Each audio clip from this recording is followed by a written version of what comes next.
अस्सलाम वालेकुम, welcome to my channel cooking with Mrs Binyamin. जहाँ जहाँ मेरी आवाज़ पहुँच रही है, जो मुझे सुन रहा है, अल्लाह ताला उन सबको खुश रखे। आज की रेसिपी है आलू मटर पुलाव। चलें जी, यहाँ पे मैंने जो लिए हैं 1 गिलास चावल भिगो लिया है, कुछ स्पाइसेस हैं, आलू मटर ले लिए हैं, टमाटर और प्याज और अदरक लहसुन का पेस्ट। चलें अब हम बनाना शुरू करते हैं। बिस्मिल्लाहिर्रहमानिर्रहीम। यहाँ पे मैंने जो है 1 चम्मच कुकिंग ऑयल ले लिया है। चम्मच मैंने खाने वाला नहीं, जो नॉर्मली घर में हांडी वाला चम्मच यूज़ होता है, वही मैंने 1 चम्मच लिया है। यहाँ पे जी अब हम 1 अदद प्याज शामिल करेंगे। प्याज को हमने लाइट कलर देना है। ये मेरी बेटी कह रही है मैं चम्मच ही लाऊंगी ना, आपकी हेल्प करवाऊंगी। तो मैं कह रही थी कि प्याज को आपने ना ज़्यादा कलर नहीं देना, लाइट देना है, ताकि जो हमारे चावलों का कलर है वो भी लाइट आए। उसके बाद मैंने इसमें 1 टमाटर शामिल कर दिया है। अब मैंने इसमें 1 टेबलस्पून अदरक लहसुन का पेस्ट शामिल कर दिया है। 2 मिनट तक पकाएंगे। इसके बाद इसमें हम गरम मसाला ऐड करेंगे।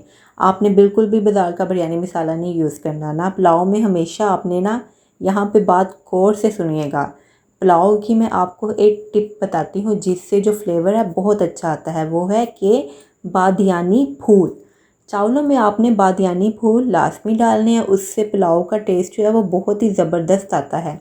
यहाँ पे जी मैंने इन सब मसालों को फ्राई करने के बाद 1 चम्मच जो है मैंने नमक ले लिया है तकरीबन। उसके बाद जी मैंने इसमें आलू मटर डाल दिए हैं और इसे मैं 2 से 3 मिनट तक फ्राई करूँगी ना अच्छे तरीके से। चलें जी, अब देखें हम इसे 5 मिनट तक पकाएंगे और फिर हमारे जो है आलू मटर हम अच्छे तरीके से भून लेंगे। इससे क्या होगा कि जो आलू मटर का फ्लेवर होता है ना, वो बहुत अच्छा आता है चावलों में ना। यहाँ पे जो है हमारे आलू मटर अच्छे तरीके से भून चुके हैं। इसमें मैंने थोड़ा सा, तकरीबन मैंने आधा गिलास पानी शामिल किया है, ताकि जो आलू मटर हैं अच्छे तरीके से गल जाएँ।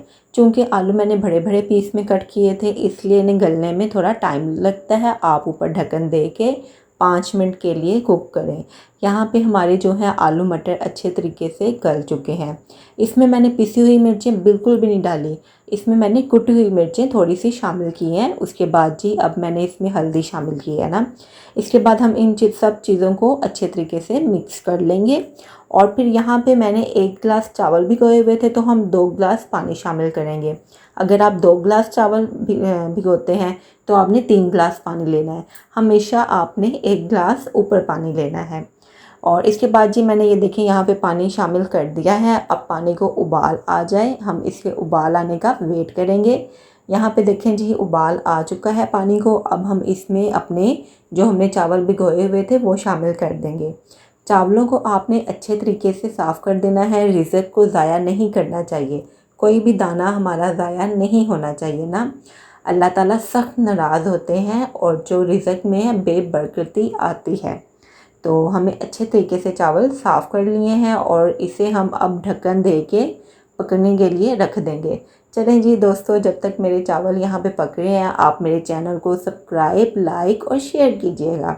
ये देखें जी माशाल्लाह से कितना प्यारा कलर आया ना, बिल्कुल देगी पुलाव लग रहा है ना। आप घर में ट्राई कीजिएगा, सबको बहुत पसंद आएगा। और हाँ, पुलाव बनाने का जो असल तरीका है वो है बादियानी फूल, वो डालना मत भूलिएगा, इससे चावलों का बहुत अच्छा फ्लेवर आता है ना। तो यहाँ पे देखें जी हमारी ज़बरदस्त किस्म के चावल जो हैं वो रेडी हो। अपने दोस्तों में, अपने अजीज़ों में, अपने रिश्तेदारों में, सब में मेरी वीडियो लाजमी शेयर कीजिएगा। दुआओं में याद रखिएगा। अल्लाह हाफ़िज़।